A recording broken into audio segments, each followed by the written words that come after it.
Voici notre voisine la plus proche.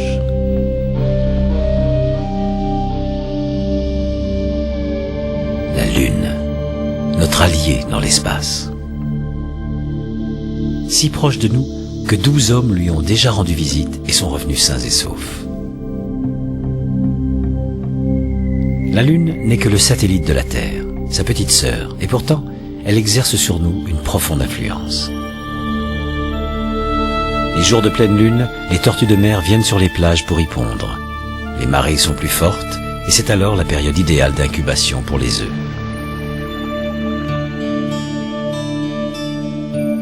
La Lune influence non seulement les cycles biologiques, mais aussi les marées et la course du temps. En ralentissant petit à petit la rotation de la Terre, la Lune, grâce à sa force de gravité, a rallongé les jours terrestres, les faisant passer de 6 heures à l'origine à 24 heures aujourd'hui. Dans quelques milliards d'années, la Lune aura multiplié par 50 la durée de nos jours. Avec plus de 12 700 km de diamètre, la Terre est 4 fois plus grosse et 80 fois plus lourde que son satellite. Faites 10 fois le tour de l'équateur et vous aurez parcouru la distance qui sépare la Terre de la Lune.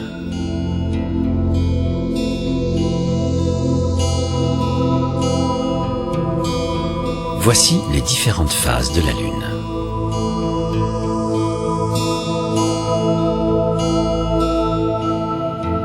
Regardez l'effet de l'ombre. Il est dû au fait que seule la moitié de la Lune est éclairée par le Soleil. Là, par exemple, elle est éclairée par la gauche. La Lune parcourt son orbite en 27 jours et la moitié de sa face est constamment éclairée. Ceci est la perspective vue depuis l'espace. Mais depuis la Terre, pendant ces 27 jours, la surface éclairée de la Lune grandit chaque jour un peu plus. Regardez.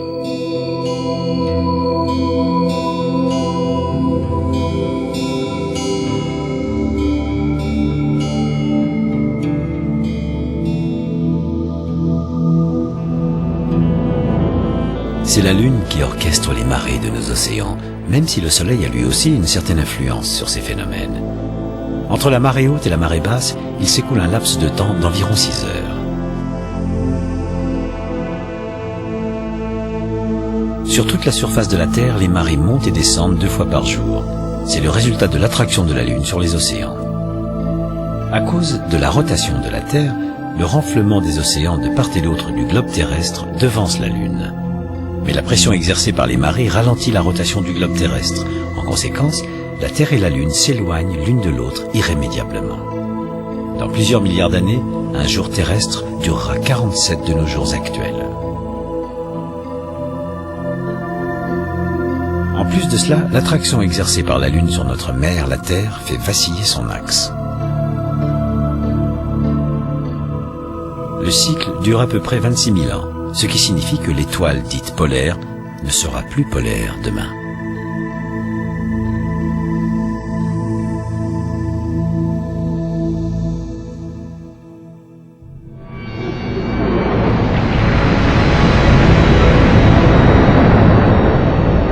Après l'impact d'un jeune astéroïde de la moitié de la taille de la Terre, un anneau de débris s'est mis à orbiter autour de notre proto-Terre. On pense que cette collision serait à l'origine de la naissance de la Lune.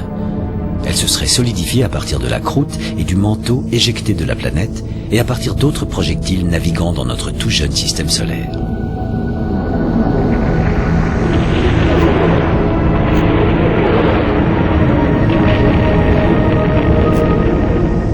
Et voilà la Lune. 4 milliards et demi d'années plus tard, elle porte toujours les cicatrices de ses impacts. Regardez ces régions sombres, celles qu'on appelle les mers de la Lune.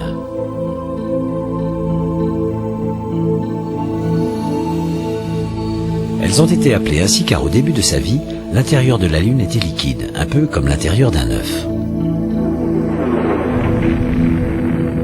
À chaque fois qu'une météorite percutait la Lune, elle laissait derrière elle un trou. Ce cratère se remplissait de lave jaillissant des couches inférieures. La lave se solidifiait en une mer de basalte.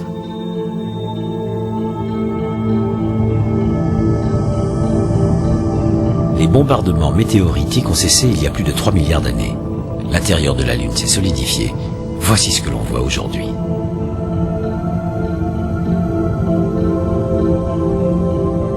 La Lune n'a subi aucune érosion puisqu'il n'y a là ni vent, ni eau, ni végétation. Ce que l'on voit n'est qu'une succession d'impacts.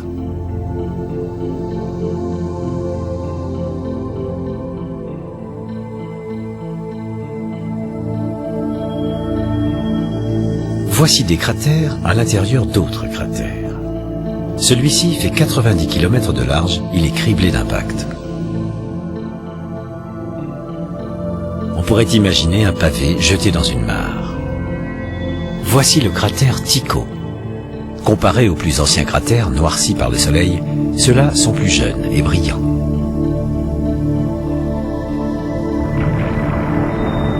Ils sont nés des éclaboussures d'un impact géant et ils représentent les parties les plus brillantes du paysage lunaire.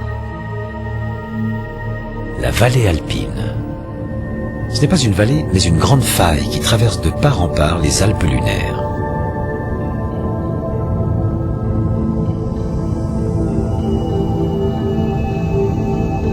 Ces petites fissures sont appelées ruisselets. Ce sont peut-être d'anciens canaux de lave. Ici, on peut voir la différence entre la surface lisse des mers et le tracé acéré de ces montagnes. Nous voyageons en ce moment vers les Alpes en survolant le cratère Platon.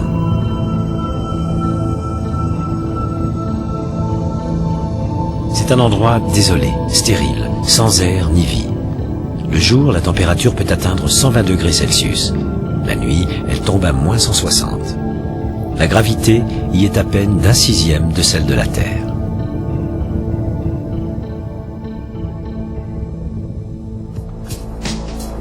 « 1969. Les astronautes Buzz Aldrin, Neil Armstrong et Michael Collins vont s'envoler pour la Lune.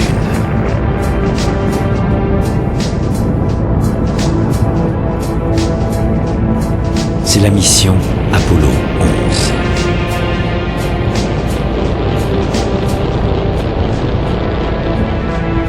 Trois jours et demi plus tard, Armstrong et Aldrin quittent leur orbite lunaire grâce au module d'alunissage Eagle. Armstrong survole les cratères à la recherche d'un terrain d'alunissage possible. Ils sont en train d'écrire l'histoire. We copy you down, Eagle. That's one small step for man, one giant leap for mankind. That's one small step. That's one small step. That's one small step. One giant leap for mankind. One giant leap for mankind. 6 des missions Apollo ont aluni. C'est incroyable, mais c'est vrai. That's one small step. Mais cette extraordinaire victoire est plus politique que scientifique. We copy you down, Eagle. À la fin de chaque mission, après avoir rejoint la navette principale, les astronautes laissent le module d'atterrissage s'écraser à la surface de la Lune.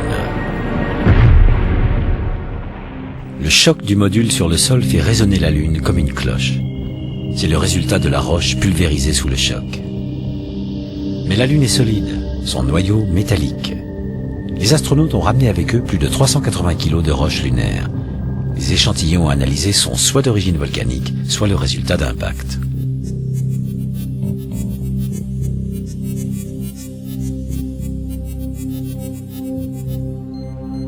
« 1998, la mission Lunar Prospector. Grâce aux cartes géologiques réalisées au cours des missions précédentes, il s'agit maintenant de rechercher sur la Lune la présence d'eau sous forme de glace. Cette image pourrait en montrer les premières traces. Ce cercle est le bassin de Aitken, une énorme dépression située au pôle sud. Les détecteurs de Lunar Prospector l'ont vérifié. Aitken contient des millions de tonnes d'eau, mais elles sont congelées sous la surface, prisonnières de la roche. Il en va de même avec le pôle Nord. Les derniers astronautes ont quitté la Lune en 1972. On sait maintenant qu'ils reviendront vérifier sur place la présence possible de l'eau.